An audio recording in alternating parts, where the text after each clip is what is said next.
merong na-record na mataas na opisyal doon sa COMELEC. Huwag muna nating banggitin ngayon. Dahil yung record na yan ay lalabas. Meron po, napatunayan po na tumanggap na 25 million pesos mula sa isang local candidate. Ang problema, tumanggap din mula sa kabilang kandidato. Ang problema ngayon, sinisigil na, sir! Nasaan na yung ibinayan namin sa inyo? Sabi, i-refund na lang daw. Booking na booking dito ang COMELEC na si George Garcia, no? Kung totoo man ito, di umano 300 million na hinihingi umano ni COMELEC chair, meaning si George Garcia, ibinunyag ng dating kandidato. Narito ang Balitang Pinoy TV.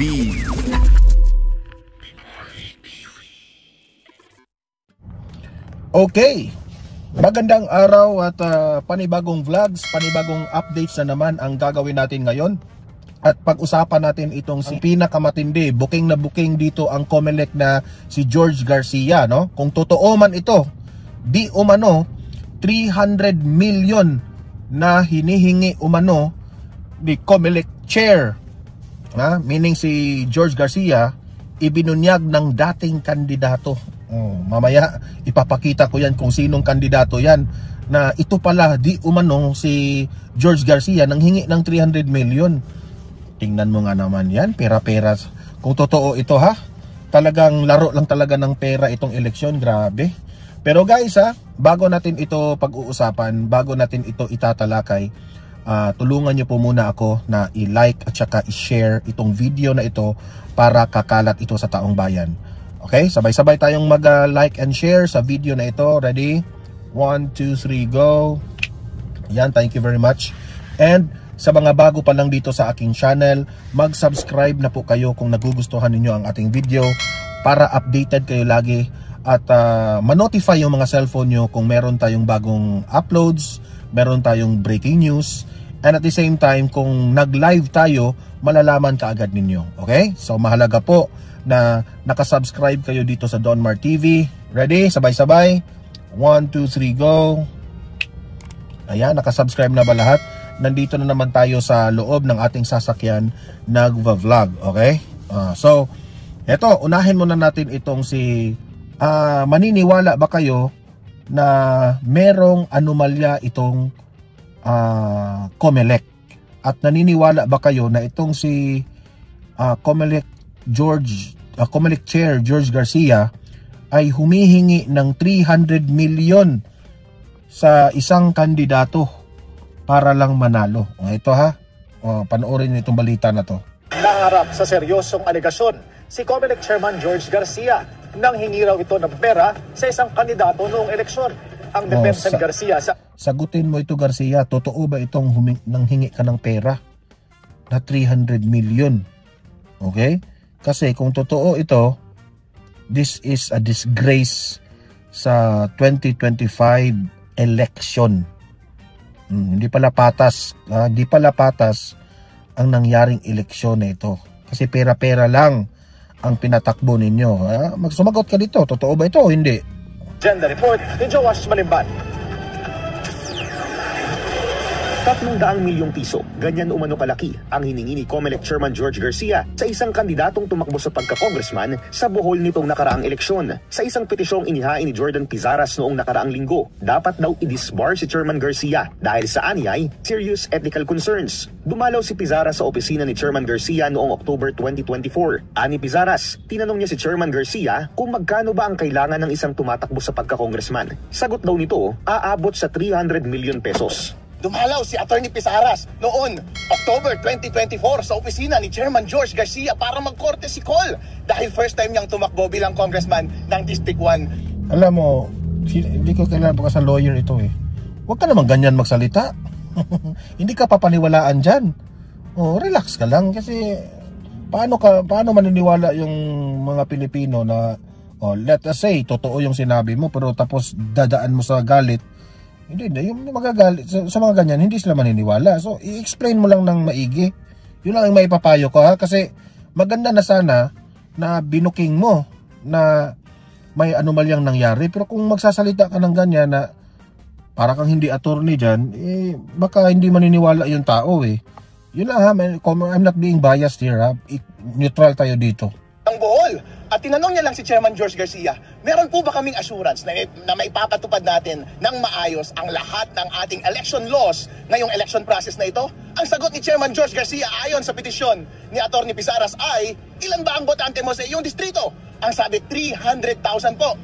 Ang sagot ni Chairman George Garcia, kailangan mo ng 300 million pesos para manalo. Marin itong pinabulaanan ni Chairman Garcia at sinabing hindi ganoon ang naging takbo. Sa mga audience ng Don Mar TV, kayo nang humusga ha? Kung yun attorney ba yun? I'm not so familiar sa kanya eh. Pero lagi yung dumadaan sa newsfeed ko eh. Kayo nang humusga kung totoo ba yung sinabi niya. Ang kanilang usapan noong Oktubre, ani Garcia, tila misunderstood siya ni Pizaras nang sumagot ito sa kung magkano ang ginagastos. Kasi ito yung ang aking argumento. Yung mga pinagsasabi niya na humihingi si George Garcia ng 300 million, that is a serious allegation. Okay? Kung seryoso siya sa kanyang allegation laban dyan, dapat magpakita ka ng ebidensya. Okay? Mahirap kasi kung ganyan tapos wala tayong ebidensya. No? Yun lang sa akin. Kasi we will support you, the taong bayan will support you if you have a concrete and realistic evidence or real evidence. Okay? Ang isang kandidato, hindi raw siya humingi ng pera, kundi nagsabi lang ng kanyang professional opinion bilang isang former election lawyer. Siyempre po, habang nag-usap-usap, kwentuhan, tinatanong, Chairman, nung nagpa-practice ka, magkano ba ang nagagastos ng isang kakandidatong congressman? Sabi ko, siyempre ngayon, merong Peñera versus Comelec doctrine, bago mag-campaign, pwede ka nang gumastos, tapos pagkatapos ng campaign, gagastos ka pa sa isang malaking distrito mo, or 300 million. Yun ang mga magagastos ng isang kumakandidato. Dagdag pa ni Garcia, hihigpitan na raw nila sa susunod ang pagdalaw ng mga kandidato sa kanyang opisina para maiwasan ang ganitong klase ng mga misunderstanding. Para sa agenda, Joash Malimban. Pero alam niyo, sa totoo lang, may naaamoy ako eh. May naaamoy ako na parang itong si George Garcia ay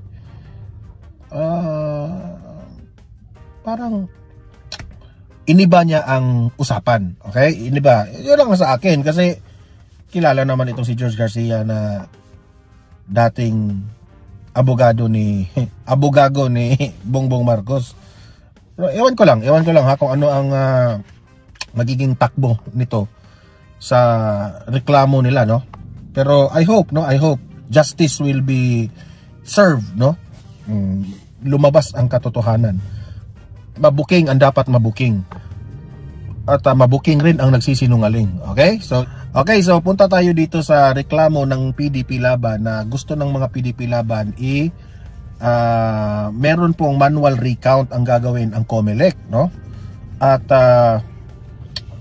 sila po ay sang-ayon sa sinabi ni VP Sara na ang Duterte sa Luzon, Visayas at Mindanao, it's very obvious ha, kung titingnan nyo ang mga counts o mga nanalo naman eh. Pumasok naman sila sa top 12. So yan ang ipinagtataka ni VP Sara, pati nga sa mga OFWs din, panalo ang Duterte. Pero bakit natalo? So naniniwala si VP Sara, yan ang paniniwala ha. So ngayon, siguro na-realize ng mga taga-PDP na we need to act on this, no? Karapatan natin ito na magpa-manual recount tayo ng Comelec. At alam naman natin na kung gaano ka matalino itong si Attorney Torion, no? Itong attorney na ito ay ang mga galaw nito ay sumusunod lamang sa rules and guidelines. Kung sa batas natin, no? Magaling yan eh. Ito, panoorin natin ha. Lay. Naghain ng supplemental petition for mandamus ang PDP Laban sa Korte Suprema kaninang umaga. Iniling ng grupo sa kataas-taasang hukuman na atasan ang Commission on Elections o COMELEC na magsagawa ng manual recount, partikular ng mga nakuhang boto para sa senador. Ito ay sa gitna na rin ng mga nangyaring reklamo sa isinagawang eleksyon. maraming mga irregularities. Like for example, gaya ng mga nasabi na ng mga ating mga ibang mga abogado, no, hindi po na-apply yung manual counting sa precinct level. Si Chairman Garcia nagsasabi na kailangan daw ito ng amendatory law. Hindi po kailangan. Nandyan na po yan sa batas. Sa kanyang talumpati kamakailan sa Malaysia, sinabi ni Vice President Sara Duterte na naniniwala siyang nanalo ang ibang senatorial candidate ng PDP laban. Hinikayat din ito ang partido na questionin ang resulta ng halalan. Alam niyo, sa totoo lang, dalawa yung pananaw ko dito eh. Kung karapatan rin naman ng mga Duterte na magpa-manual recount, no? Ang sa akin lang dito, ang mahirap lang dito kasi siyempre, yung mga na-proclaim na papalag, di ba? At this will create na naman magulo, no? Kaguluhan. So, ang sa akin, no? Malabo siguro, no? Nalalabuan ako na trabahuin ito ng COMELEC, no? Nalalabuan ako kasi alam naman natin, halatang-halata naman, ang COMELEC bias naman, no? Pero, ganun pa man, at least lumalaban sila Atty. Torion with the Duterte, no? So, kahit may ano tayo, at least mga 10% ang chances dito, pero at least ginalaw nila ang tama pong tamang ginawa, okay? So, sana, no? Merong someday, somehow, mabubuking itong mga, kung meron man, ha, na anomalyang ginagawa itong COMELEC. Kasi mamaya, merong isang, ipapakita natin na humingi raw di umano itong si George Garcia ng 300 million sa isang kandidato para lang manalo. Imagine that one. Nakakakilabot, ha, 300 million. Ganun na talaga. Nagtatanong lang tayo, ha, ganun na talaga ang laro ng politika ngayon. If you have the money, mananalo ka. Di ba? Yung kay Abante.